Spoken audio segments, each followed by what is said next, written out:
We all know why the walls around our capital exist.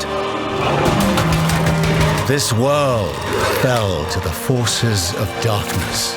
Its light is replaced by shadows and the terrors that lurk within them.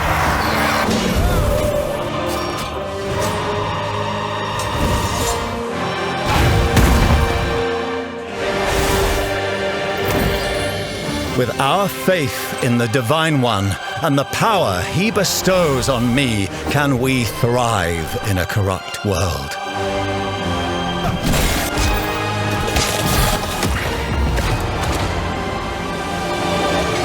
Inquisitor, a word in private.